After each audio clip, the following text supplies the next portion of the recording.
Episode Luka Cinta pada hari ini, William mengajak Dinda ngobrol berdua karena William ingin mengajak Dinda bekerja sama untuk menghancurkan Roy. Karena setelah mendengarkan penjelasan dari Dinda, di mana Dinda sambil menangis bahwa ternyata ia juga ditipu oleh Roy. Dinda memberikan saham tersebut semata-mata bukanlah karena kesengajaan, melainkan karena ditipu oleh Roy. Saat ini William, Andi dan juga Dinda akan bekerja sama, berpura-pura menuruti semua permintaan dari Roy, namun saat itu mereka akan beraksi. Di saat nantinya Roy telah lengah, maka saat itu jugalah Dinda dan William akan menghancurkan Roy, merebut kembali semua harta yang telah diambil oleh Roy atas kepemilikan William.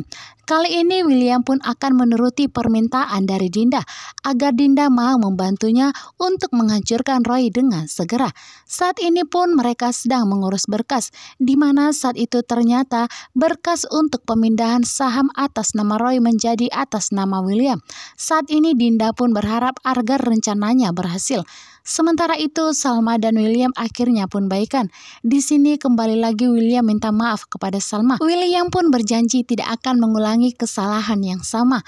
Salma pun datang ke kantor dan langsung melihat keberadaan dari William saat ini yang sungguh sangat menyedihkan, di mana William harus kehilangan perusahaannya.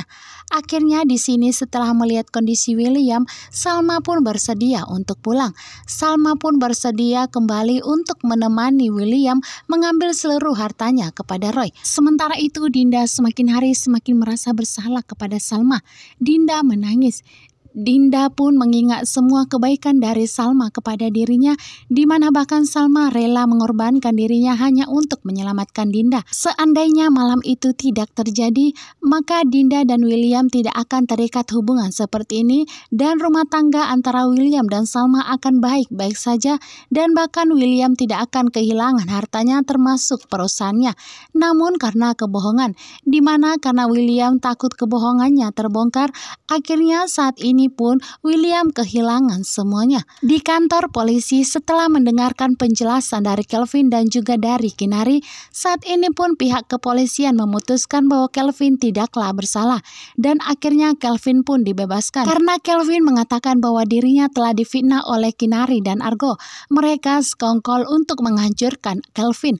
Tentunya saat ini Kelvin benar-benar sangat cerdas. Kelvin membolak-balikkan fakta. Pada kenyataannya jelas sudah ada bukti bahwa dirinya lah yang telah Kinari, tetapi di pihak kepolisian, di mana Kelvin begitu tenang menjawab setiap pertanyaan yang dilontarkan oleh pihak kepolisian, sehingga mereka pun percaya bahwa Kelvin tidaklah bersalah. Dan saat itu juga Kelvin sudah membuat keterangan palsu.